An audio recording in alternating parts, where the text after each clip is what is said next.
with very low health condition of the people. So இந்த per capital income அப்படின்னு சொல்கிறது பார்த்திங்கன்னா மொத்த வருமானத்தோட மொத்த பாப்புலேஷன் சேர்த்து சொல்லும்போது வறுமை ஈட்டாத அவங்களுக்கும் கூட வருமானம் ஈட்டுற மாதிரியான ஒரு சூழல் வந்து இதில் காட்டிருக்காங்க. ஸோ ஹெல்த் கண்டிஷன் ரொம்ப பீப்புளுக்கு லோவாக இருக்கக்கூடிய இடங்கள்லையும் கூட அந்த பெர் கேபிட்டா இது வந்து சொல்லுதே தவிர சரியான ஒரு லைஃப் ஸ்டைலை வந்து சொல்கிறதில்ல. And undemocratic political system, high pollution and high suicide rate. So இதனால் இது எதுவுமே வந்து நம்ம ஜிடிபி சொல்கிறதில்ல. அந்த ஹெல்த் கண்டிஷன் என்ன, அன்டெமோக்ராட்டிக் பொலிட்டிக்கல் சிஸ்டம் எப்படி இருக்குது, பொல்யூஷன் எப்படி இருக்குது, சூசைட் ரேட்ஸ் ஏன் அதிகரிச்சிருக்கு, இந்த மாதிரி விஷயத்தை எதையுமே வந்து ஜிடிபி சொல்கிறதில்ல.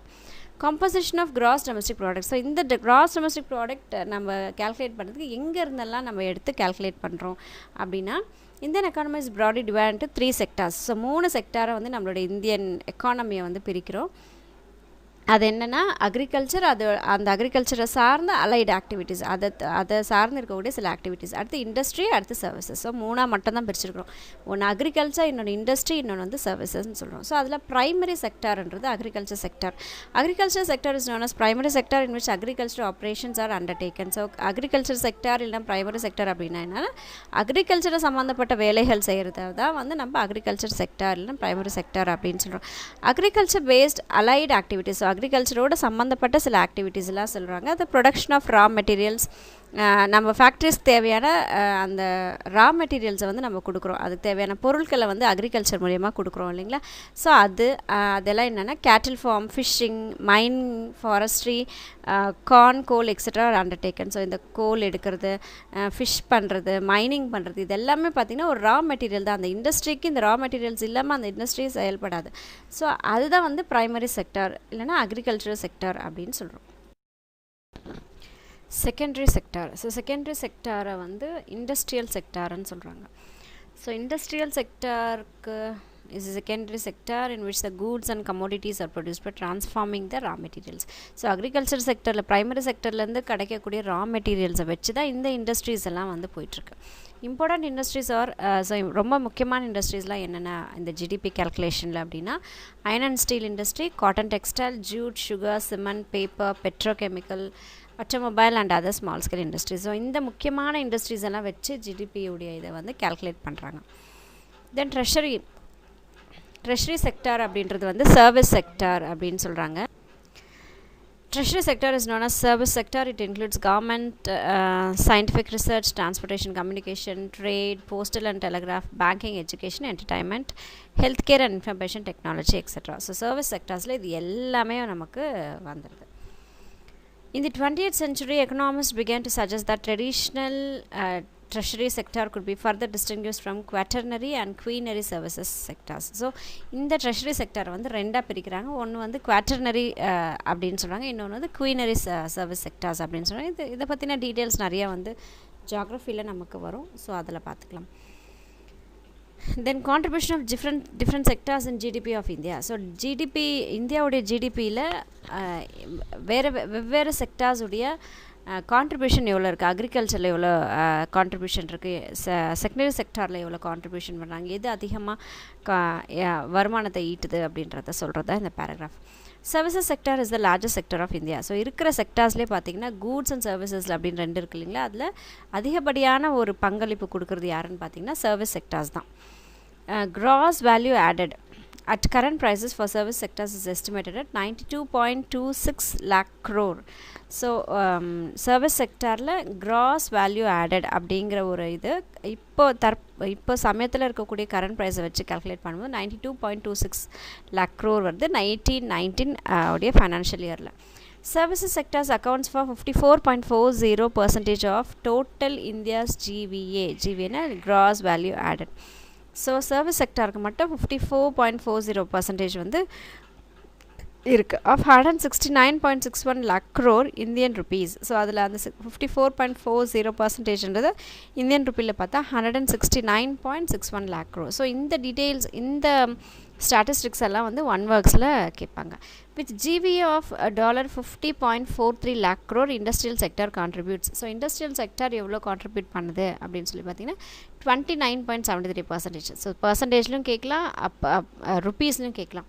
ஸோ ருப்பீஸில் கேட்டால் 50.43 lakh crore, பர்சன்டேஜில் கேட்டால் 29.73%. while agriculture and allied sector shares 15.87%. So இப்போ ஒவ்வொரு செக்டாரும் எவ்வளோ அப்படின்றத இந்த 18-19 அந்த ஃபைனான்ஷியல் இயரில் வச்சு சொல்லியிருக்காங்க. So 54.40, 29.73, 15.87.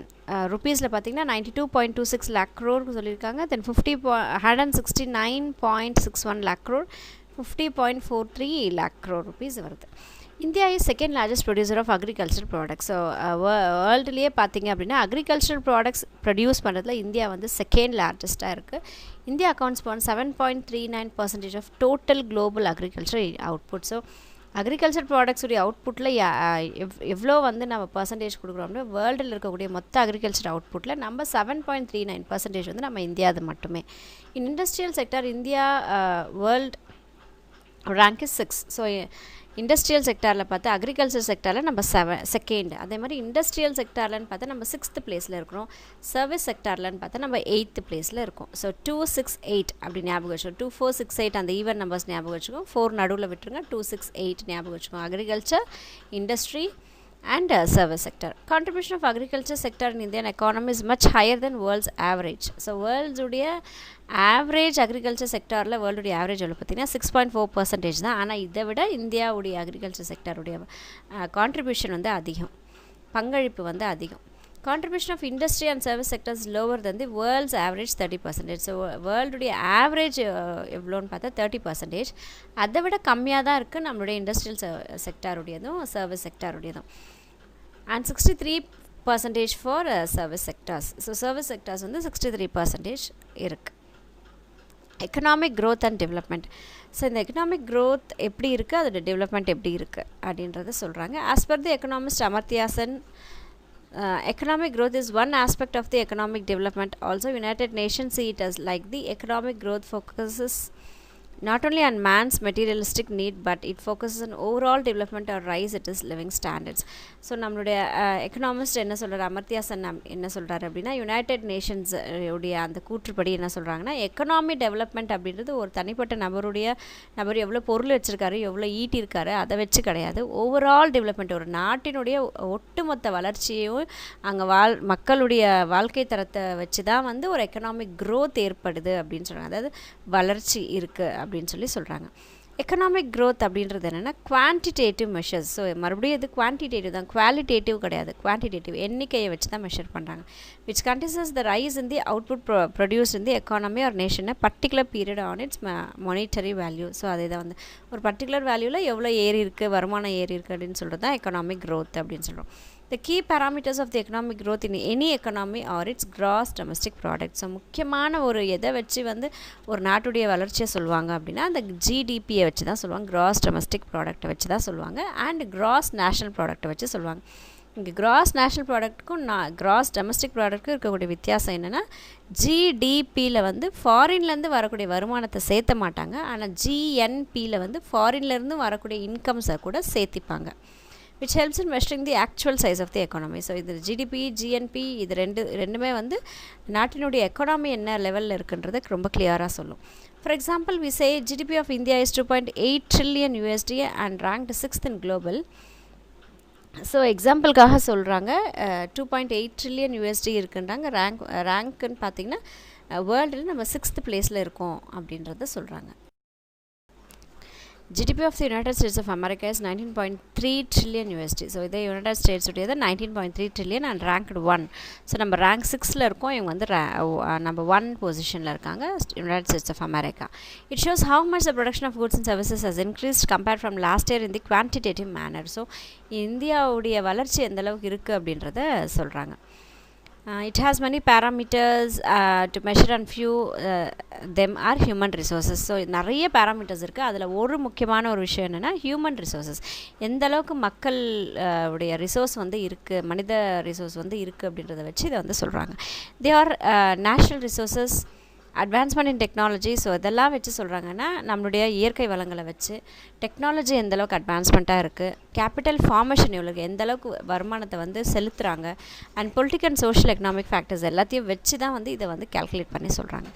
Then economic development. Economic development projects a broader picture of the economy which takes into account an increase in production level. So economic development ஆயிருக்கு அப்படின்னா நம்மளுடைய ப்ரொடக்ஷன் லெவல் இன்க்ரீஸ் ஆயிருக்கா அப்படின்றத வச்சு தான் வந்து எக்கனாமிக் டெவலப்மெண்ட் ஆயிருக்கு அப்படின்றத சொல்கிறாங்க.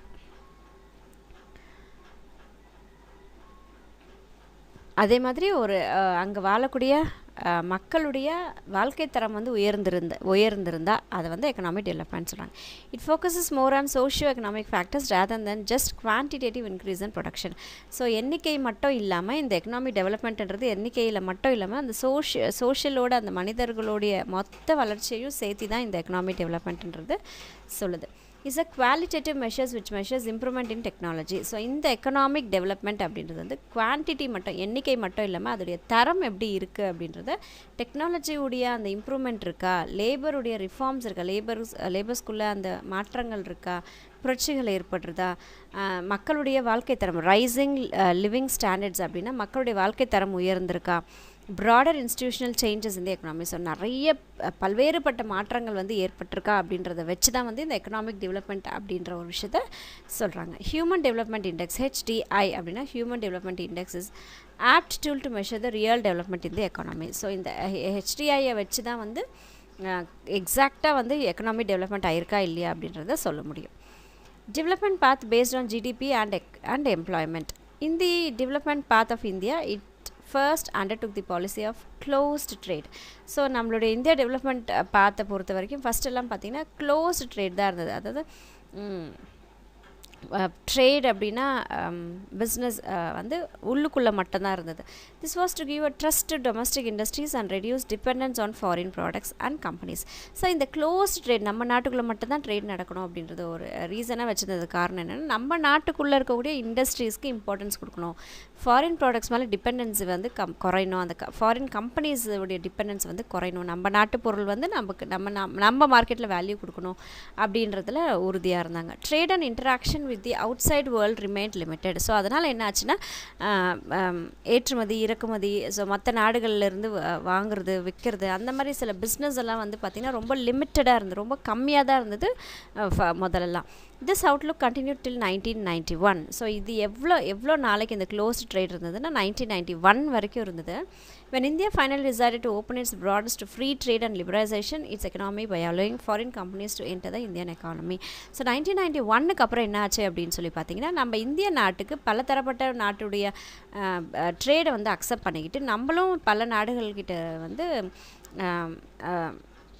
எக்ஸ்போர்ட் இம்போர்ட்ஸ் பிஸ்னஸ் அதெல்லாம் வந்து பண்ண ஆரம்பித்ததுக்கப்புறம் நம்ம எக்கனாமி வந்து பெருசாக டெவலப்மெண்ட் ஆகிருக்கு அப்படின்றாங்க.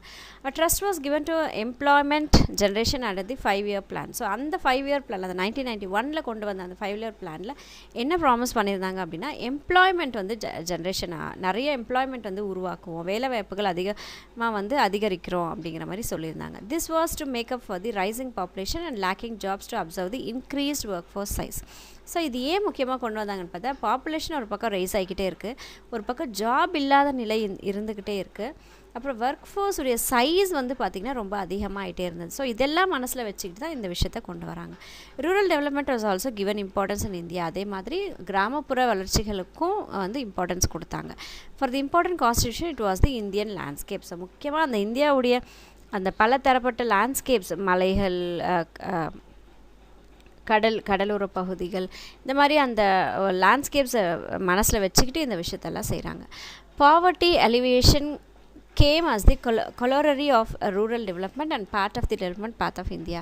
ஸோ இந்த பாவர்ட்டின்றது வறுமை, இந்த வறுமை இல்லாத ஒரு விஷயம், அதனால் ஏற்படக்கூடிய பாதிப்புகள் எல்லாம் வந்து இந்தியாவில் அதிகமாக இருந்தது.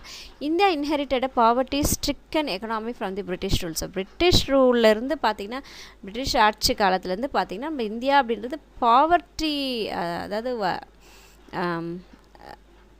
வருமானம் ரொம்ப குறைவாக இருக்கக்கூடிய அந்த பகுதியாக தான் வந்து நம்மளுடைய எக்கானமி வந்து இருந்தது. which had destroyed its resources base completely. ஏன்னா இந்த பிரிட்டிஷ் ரூல் பார்த்திங்கன்னா மொத்தமாக நம்மளோட நேஷனல் ரிசோர்ஸஸ் எல்லாத்தையுமே அந்த பேஸ் மொத்தத்தையும் அவங்க வந்து அழிச்சிட்டாங்க.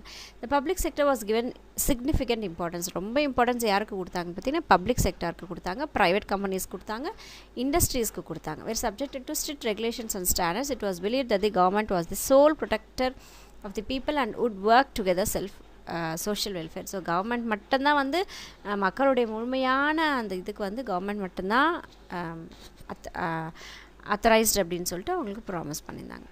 India has sustained rapid growth of GDP for the most of the 2 decades. So அந்த கடைசி இப்போது 2 டிகேட், ஒரு டிகேடுன்றது 10 வருஷம். அப்போ 2 டிகேட்னா இந்த கடந்த ஒரு 20 வருஷமாக பார்த்திங்கன்னா ஒரு பெரிய ஒரு வளர்ச்சியை வந்து நம்ம காட்டிக்கிட்டே இருக்கோம் நம்மளோட ஜிடிபியில், leading to rising per capita income. So இந்த ஜிடிபி ரைஸ் ஆனதுனால என்ன ஆகுதுன்னா தனிநபருடைய வருமானம் வந்து அதிகரிச்சிருக்குன்னு சொன்னாங்க. அதாவது பெர் கேபிட்டா இன்கம்ன்றது மொத்த வருமானத்தோட பாப்புலேஷனை டிவைட் பண்ணும்போது அது பெர் கேபிட்டா இன்கம் சொல்லுவோம்.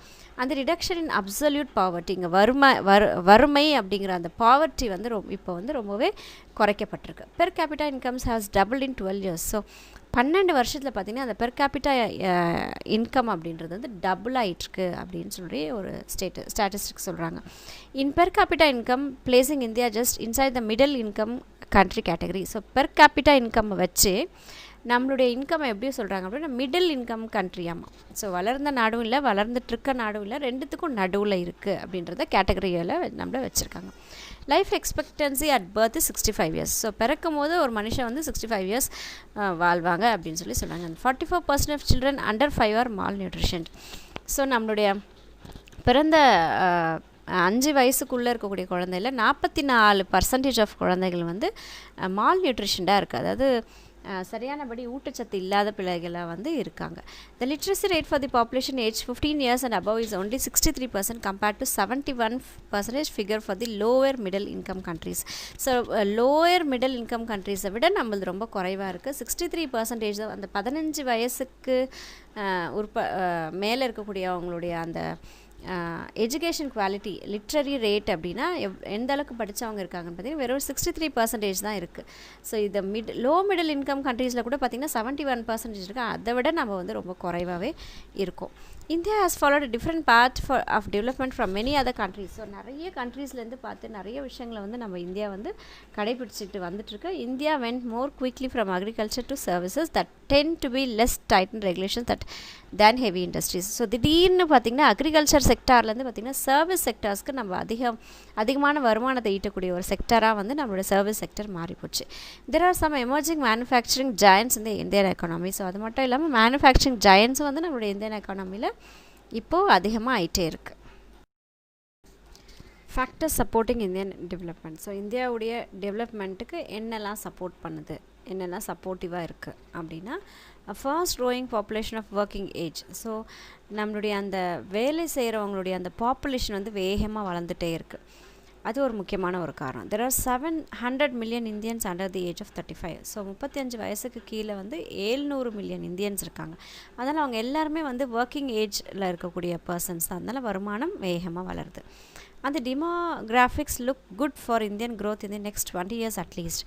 ஸோ அடுத்த 20 வருஷத்துக்கு நம்மளுடைய அந்த 35 வயசில் இருக்கிறவங்க 55 years வரைக்கும் வரும்போது அந்த ஒரு பாப்புலேஷன் பார்த்திங்கன்னா ஒரு 20 வருஷத்துக்கு கட்டாயமாக நம்மளுடைய இந்தியனுடைய எக்கானமி வந்து க்ரோ ஆகிட்டு இருக்கிறதுக்கு இந்த பாப்புலேஷன் வந்து ரொம்ப உதவியாக இருக்கும். India is experiencing demographic transition that has increase the share of working age population from 54% to 64% over the last 2 decades. So கடந்த 20 வருஷத்துலேருந்து பார்க்கும்போது 58% இருந்த ஒர்க்கிங் ஏஜ் பாப்புலேஷன் வந்து இப்போ 64% வந்து அதிகரிச்சிருக்கு. India has the strong legal system and many English language speakers. So நம்மளோட legal system ரொம்ப பர்ஃபெக்டாக இருக்குது. அப்புறம் நிறைய பார்த்திங்க அப்படின்னா இங்கிலீஷ் பேசக்கூடியவங்க நிறைய பேர் நம்மளோட கண்ட்ரியில் வந்து இருக்காங்க. This has been a key to attracting inward investment from companies such as those specialising in information technology. So நிறைய நம்மளோட இந்திய நாட்டு மக்களுக்கு இங்கிலீஷ் நிறைய பேருக்கு தெரியும் அப்படின்ற ஒரு பெரிய ஒரு ரீசன் வந்து ஐடி பார்க்ஸ் வந்து இங்கே வரத்துக்கு, ஐடி பார்க்ஸ் கம்பெனிஸ்லாம் இங்கே வரத்துக்கு இன்வெஸ்ட்மெண்ட் பண்ணுறதுக்கு இன்ட்ரெஸ்ட் காட்டுறாங்க பல நாடுகள்லேருந்து இருக்கிறவங்க. Wage cost low in India. So salaries எல்லாம் பார்த்திங்கன்னா இந்தியாவை பொறுத்த வரைக்கும் குறைவு. And India has made strided its recent years in closing some of the productivity gap between her and other countries at latest stages of development. So இந்த சம்பளங்கள் ரொம்ப குறைவுன்றதால் நிறைய கம்பெனிஸ் நம்மளுடைய நாட்டுக்குள்ளே வருது. இந்த ப்ரொடக்டிவிட்டி கேப்பை வந்து குறைக்கணும் அப்படின்றதுல ஒரு ஆர்வம் வந்து காட்டிகிட்ருக்காங்க. India's economy has successfully developed highly advanced and attractive cluster of business in the technological space. So டெக்னாலஜியை பொறுத்த வரைக்கும் நிறைய வந்து அட்வான்ஸ்மெண்ட் கொண்டு வந்துட்டுருக்காங்க. அட்ராக்டிவாக இருக்கிறதுக்கு உண்டான பிஸ்னஸஸ் வந்து பண்ணிக்கிட்டு இருக்காங்க இந்தியாவில். For example, witness the rapid emergence of Bangalore as a hub for global software businesses. So அதுக்கு ஒரு எக்ஸாம்பிள் என்ன சொல்கிறாங்கன்னா, பெங்களூர் நம்மளோட கர்நாடகா ஸ்டேட்டில் இருக்கக்கூடிய பெங்களூர் அப்படிங்கிற ஒரு சிட்டி பார்த்திங்கன்னா சாஃப்ட்வேர் பிஸ்னஸ்க்கு ஒரு ஹப்பாக அந்த இடம் வந்து ஒர்க் பண்ணிக்கிட்டு இருக்கு. ஸோ டெக்னாலஜிக் ஸ்பேஸ் வந்து அதிகரிச்சுட்டே இருக்குது நம்மளுடைய இந்தியாவில். External economies of scale has deepened their competitive advantages many related industries. So external economies வந்து ஃபாரின்லேருந்து வரக்கூடிய அந்த எக்கனாமிஸ் வந்து ஒரு காம்படிட்டிவ் அட்வான்டேஜாக வந்து இந்த இடத்துல இருக்குது இண்டஸ்ட்ரீஸை பொறுத்த வரைக்கும். growth of GDP and economic policies. So GDP எப்படி வளர்ந்துட்டுருக்கு, எக்கனாமி அதை தொடர்ந்து பாலிசிஸ் என்னெல்லாம் கொண்டு வராங்க நம்மளோட கண்ட்ரியில் அப்படின்னா, many economic policies have been framed by the government of India since independence. So independence கிடச்சதுலேருந்து நிறைய பாலிசிஸ் கொண்டு வந்துக்கிட்டே இருக்காங்க. நம்மளுடைய எக்கனாமி வந்து உடைய ரேட் வந்து இன்க்ரீஸ் ஆகணும் அப்படின்றதுக்காக. அதில் ஒன்று முக்கியமானது பார்த்திங்கன்னா அக்ரிகல்ச்சரல் பாலிசி. ஸோ இது வந்து ஒரு கவர்மெண்ட்டுடைய ஒரு decision, set of government decision actions related to domestic agriculture. So இந்த பாலிசி, அக்ரிகல்ச்சர் பாலிசியை பொறுத்த வரைக்கும் இதோடைய முக்கியமான செயல் என்னென்னு பார்த்திங்கன்னா அக்ரிகல்ச்சர் தான். And imports of foreign agriculture products. அது மட்டும் இல்லாமல் நம்ம நாட்டில் விளையாத சில அக்ரிகல்ச்சர் ப்ராடக்ட்ஸை வந்து மற்ற நாடுகள்லேருந்து இறக்குமதி பண்ணுறாங்க. Governments usually implement agriculture policies with the goal of achieving a specific outcome in the domestic agricultural product markets. So mostly இந்த அக்ரிகல்ச்சர் பாலிசிஸ் எதுக்காக அவங்க கொண்டு வராங்க, அதோடைய மெயின் கோல் என்னன்னு பார்த்தீங்க அப்படின்னா, இந்த டொமஸ்டிக் அக்ரிகல்ச்சர் ப்ராடக்ட்ஸ் வந்து மார்க்கெட்ஸ்க்கு வெளியே கொண்டு வரணும், அதோடைய அவுட்கம் வந்து அதிகமாக இருக்கணும் அப்படின்றது அவங்களோட மெயின் கோல் வந்து அதுதான். Some overarching themes include risk management and adjustment, economic stability. So இதில் நிறைய தீம்ஸ் எல்லாம் இருக்குது. என்னென்னா ரிஸ்க் சமயத்தில் அந்த மேனேஜ்மெண்ட் பண்ணுறது, அட்ஜஸ்ட்மெண்ட் பண்ணுறது, அந்த எக்கனாமி வந்து ஸ்டேபிளாக வச்சுருக்கிறது, அதிகமாக குறையாமல் ஸ்டேபிளாக வச்சுருக்கிறது, நேஷ்னல் ரிசோர்ஸஸ் வந்து சரியானபடியாக யூஸ் பண்ணுறது, அந்த எக்கனாமி அந்த என்விரான்மெண்ட் வந்து சஸ்டைனபிளாக இருக்கணும், அந்த ரிசர்ச்க்கு டெவலப்மெண்ட்டுக்கெலாம் இது யூஸ் ஆகிற மாதிரியான இடமாக இதை வந்து மாற்றுறாங்க. And market access for domestic commodities. அதே மாதிரி இல்லாமல் இந்த டொமஸ்டிக் கமோடிட்டிஸில் வந்து நம்ம இந்திய நாட்டில் செஞ்சுக்கக்கூடிய அந்த கமோடிட்டிஸ், இந்த அக்ரிகல்ச்சர் மூலிமா வரக்கூடிய இந்த கமோடிட்டிஸ்க்கு வந்து ஒரு மார்க்கெட்டை வந்து உருவாக்கி கொடுக்கறது இந்த அக்ரிகல்ச்சர் பாலிசியுடைய முக்கியமான நோக்கம். சம் அக்ரிகல்ச்சர் பாலிசிஸ் ஆர் என்னெல்லாம் பாலிசி கொண்டு வந்திருக்காங்க அக்ரிகல்ச்சர் செக்டாருக்கு அப்படின்னா, ப்ரைஸ் பாலிசி. ஸோ இவ்வளோ தான் ப்ரைஸ் அப்படின்னு ஒரு கவர்மெண்ட் வந்து ஃபிக்ஸ் பண்ணி கொடுக்குறாங்க, அது price policy. Land reform policy. நிலங்களை வந்து ஒருத்தரே வச்சுருக்காமல் அது எல்லாருக்கும் டிஸ்ட்ரிபியூட்லாம் பண்ணாங்க. ஸோ அது land reform policy. Green revolution. அதிகப்படியான விளைச்சல் கொண்டு வரதுக்கு என்னெல்லாம் டெக்னாலஜி யூஸ் பண்ணலாம், அது green revolution. Irrigation policy. So தண்ணி பற்றாக்குறை ஏற்படும்போது அந்த ட்ரிப் சொட்டு நீர் பாசனம், ஸ்ப்ரிங்க்லிங் டெக்னாலஜி அதெல்லாம் கொண்டு வர்றது தான் வந்து இந்த இரிகேஷனல் பாலிசி. இரிகேஷன்னா தண்ணி பாய்ச்சிருது. ஸோ அதில் என்னெல்லாம் மாற்றங்கள் கொண்டு வந்தாங்க, அதுக்கு என்னெல்லாம் பாலிசிஸ் போட்டாங்க. And food policy. Agriculture labour policy. Agriculture labour செய்கிறவங்களுக்கு உண்டான வருமானங்கள் என்ன அதெல்லாம் சொல்கிறது. And cooperative policies. எல்லோரும் தன்னுடைய எல்லா விளைச்சல்களையும் கொண்டு வந்து ஒரு இடத்துல சேர்த்து அவங்களுக்கு உண்டான ஒரு கோஆப்ரேட்டிவ் பாலிசியை வந்து இந்த அக்ரிகல்ச்சர் பாலிசி மூலியமாக எல்லாமே கொண்டு வந்தாங்க. அடுத்து industrial policy. Industrial development is a very important aspect of any economy. So எந்த ஒரு நாட்டினுடைய வருமானத்தில் வந்து இண்டஸ்ட்ரியுடைய டெவலப்மெண்ட் ரொம்ப முக்கியமான பங்கு வகிக்குது. It creates employment. என்னெல்லாம் இதனால் நமக்கு இந்த இண்டஸ்ட்ரியால் நமக்கு என்னெல்லாம் உருவாகுதுன்னா, எம்ப்ளாய்மெண்ட் கொடுக்குது, நிறைய பேருக்கு வேலைவாய்ப்பு கொடுக்குது. ரிசர்ச்காக இது வந்து நமக்கு ஹெல்ப்ஃபுல்லாக இருக்குது. Research and development leads to modernization, ultimately makes the economy self sufficient. So மாடர்னைசேஷனை நிறைய எக்யூப்மெண்ட்ஸ்லாம் இந்த இண்டஸ்ட்ரிக்குள்ளே கொண்டு வரும்போது செல்ஃப் சஃபிஷியன்ட், அதாவது தனக்கு தேவையான எல்லா விஷயத்தையும் தானே வந்து ஃபுல்ஃபில் பண்ணிக்கிறது. அந்த ஒரு விஷயத்தை வந்து இண்டஸ்ட்ரியல் பாலிசிஸ் கொண்டு வராங்க. In fact industrial development even boost other sectors of the economy like the agriculture sectors, new farming technology and the service sectors. So இந்த இண்டஸ்ட்ரியல் செக்டார்ஸ் வளர்கிறதுனால அக்ரிகல்ச்சர் செக்டாரும் கூட வளருது. ஏன்னா அங்கே நிறைய வந்து புது டெக்னாலஜி எல்லாம் கொண்டு வரது இந்த இண்டஸ்ட்ரியில் உருவாக்கக்கூடிய அந்த மிஷினரிஸால் தான். ஸோ அதனால் இண்டஸ்ட்ரியல் செக்டாரும் இதனால் வளருது. அண்ட் சர்வீஸ் செக்டாரும் வந்து இந்த இண்டஸ்ட்ரியல் செக்டாரால் வளர்ச்சி அடையுது. It is also closely related to the development of trade. So அது மட்டும் இல்லாமல் அந்த ட்ரேட் பிஸ்னஸ்க்கு உண்டான ஒரு முக்கியமான ஒரு பங்கு வந்து இதை கொடுக்குது. Several industrial policies since 1948. So 1948லேருந்து நிறைய இண்டஸ்ட்ரியல் பாலிசிஸ் கொண்டு வந்தாங்க. அதெல்லாம் என்னென்னா industrial policies on large scale industries, small scale industry அப்படின்லாம் சொல்கிறாங்க. ஸோ அதில் லார்ஜ் ஸ்கேல் இண்டஸ்ட்ரீஸில் என்னென்னலாம் கொண்டு வந்தாங்க அப்படின்னா டெக்ஸ்டைல் இண்டஸ்ட்ரி பாலிசி. ஸோ அந்த டெக்ஸ்டைல் இண்டஸ்ட்ரியில் கொண்டு வந்து சில policies. Sugar industry, price policy of industrial growth. So price fix பண்ணுறது. And small scale industrial policy, சின்ன சின்ன இண்டஸ்ட்ரீஸ்க்கு உண்டான பாலிசிஸ் என்ன? இண்டஸ்ட்ரியல் லேபர் பாலிசி, அங்கே ஒர்க் பண்ணக்கூடியவங்களுக்கு உண்டான ஒரு பாலிசி. ஸோ இதெல்லாம் வந்து கொண்டு வந்து அந்த ஒரு வளர்ச்சியை வந்து ஏற்படுத்துகிறாங்க. அண்ட் நியூ எக்கனாமிக் பாலிசி, புதிய ஃபைனான்ஷியல் பாலிசிஸ் கொண்டு வராங்க. என்னெல்லாம் அப்படின்னா the economy of India had undergone significant policy shifts in the beginning of 1990. So 1990 பார்த்திங்கன்னா நிறைய புது பாலிசிஸ்லாம் கொண்டு வராங்க. This new model of economic reforms is commonly known as LPG. So அந்த 1990 புது எக்கனாமியுடைய ஒரு புரட்சி கொண்டு வராங்க. அது என்னன்னு சொல்லி பார்த்தீங்கன்னா எல்பிஜின்னு சொல்கிறாங்க. எல்னா லிபரலைசேஷன், பின்னா ப்ரைவேட்டைசேஷன், ஜினா குளோபலைசேஷன். ஸோ அந்த மாடலுடைய பேர் வந்து எல்பிஜி. நான் எப்போ கொண்டு வராங்கன்னா 1990 பிகினிங்கில். The primary objective of this model, இதோடைய முக்கியமான ஒரு நோக்கம் என்னென்னா was to make the economy of India the fastest developing economy in the globe. So வேர்ல்டுலேயே வேகமாக வளரக்கூடிய ஒரு எக்கானமியாக வந்து இந்தியாவை கொண்டு வரணும் அப்படின்றத இதோட முக்கியமான ஒரு நோக்கம். With capability that help it match up with the biggest economies of the world. So வளர்ந்த நாடுகளோட ஒரு போட்டி போடுற விதமாக நம்மளுடைய எக்கனாமி இருக்கணும் அப்படின்றத இதோடைய முக்கியமான ஒரு நோக்கம். These economic reforms has influenced the overall economic growth of the country in a significant manner. So ஒட்டுமொத்த நாட்டினுடைய வளர்ச்சிக்கும் இந்த நியூ எக்கனாமிக் பாலிசி வந்து துணை புரிஞ்சுது. Some other policies in India. So இந்த industrial policy, economic policy, agriculture policies போக இன்னும் நிறைய பாலிசிஸ் இருக்குது இந்தியாவில். அதில் என்னென்னா trade policy, export import policy, international trade policy, domestic trade policy. So ட்ரேடுனாவே ஏற்றுமதி இறக்குமதி. ஸோ அதில் உண்டான சில பாலிசிஸ், முக்கியமான பாலிசி கொண்டு வராங்க. தென் எம்ப்ளாய்மெண்ட் பாலிசி, எவ்வளோ சேலரி கொடுக்கணும், அவங்களோட லிவிங் ஸ்டாண்டர்ட்ஸ் எப்படி இருக்கணும், அதெல்லாம் டிசைட் பண்ணுறது எம்ப்ளாய்மெண்ட்டுடைய policy. Currency and banking, so currency எப்படி இருக்கணும், அதோடைய பேங்கிங் செக்டார்ஸ்லாம் எப்படி இருக்கணும் அப்படின்றது சொல்கிறது. Then fiscal and monetary policy,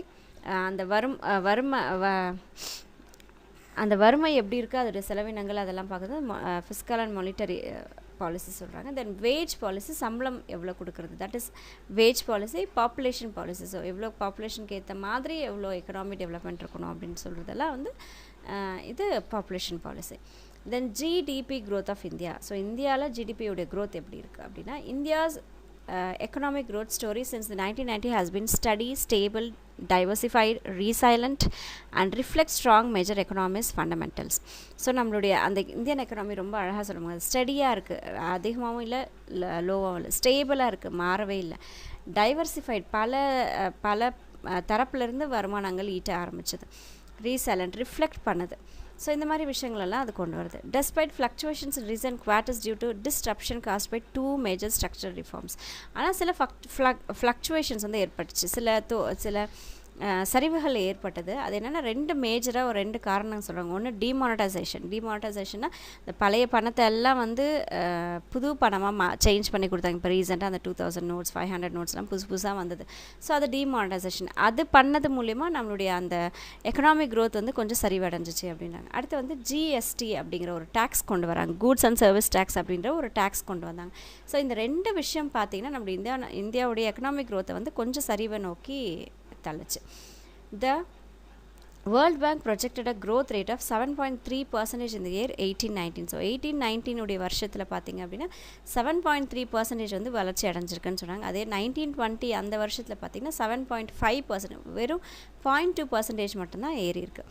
so 0.2% 1920 காட்டுறாங்க. India's average economic growth between 1970-80 அந்த 10 வருஷத்துடைய ஆவரேஜ் க்ரோத் எவ்வளோன்னு பார்த்தீங்கன்னா 4.54% வந்து இருந்தது, விச் ரைஸ் பை 1.2 5.4% பிட்வீன் 1920. அதே 1990 2000 வரைக்கும் பார்த்தீங்கன்னா வெறும் 1% தான் ஏறி இருக்குது. அந்த 10 வருஷத்தில் 4.4 இப்போ 5.4% அது இன்க்ரீஸ் ஆயிருக்கு. ஸோ இந்த ஸ்டாட்டிஸ்டிக்ஸை வந்து கொஞ்சம் பார்த்து வச்சுக்கணும், ஏன்னா 1 வேர்ட்ஸில் கட்டாயமாக கேட்பாங்க. According to IMF, international monetary fund உடைய பொறுத்த வரைக்கும் வேர்ல்டு எக்கனாமி அவுட்லுக் அக்டோபர் 2018 என்ன சொல்லியிருக்காங்கன்னா GDP growth rate of India in 2018 is projected at 7.3%. So 18 பொறுத்த வரைக்கும் நம்ம வேர்ல்டு எக்கனாமி அவுட்லுக் சொன்னது ஐஎம்எஃப் சொன்னது என்னென்னா நம்மளுடைய இந்தியா வந்து 7.3% growth ரேட்டில் வந்து நம்ம இருக்கோம். அண்ட் 5வது ஃபாஸ்ட்டாக க்ரோ ஆகிட்டு இருக்கக்கூடிய நேஷன்ஸு நம்ம எந்த இடத்துல இருக்கோம்னா 5வது இடத்துல இருக்கோம், just behind Bangladesh. So Bangladesh நமக்கு முன்னாடி இருக்குது, பங்களாதேஷ்க்கு அடுத்து நம்ம 5வது இடத்துல இருக்கோம். அப்போ பங்களாதேஷ் வந்து 4th பிளேஸில் இருக்குது ஜிடிபியோடைய க்ரோத்தில் பொறுத்த வரைக்கும். நாட்டினுடைய வளர்ச்சியில் பங்களாதேஷ் நமக்கு முன்னாடி இருக்காங்க. Thank you friends, take care. We shall meet in the other video. Bye bye.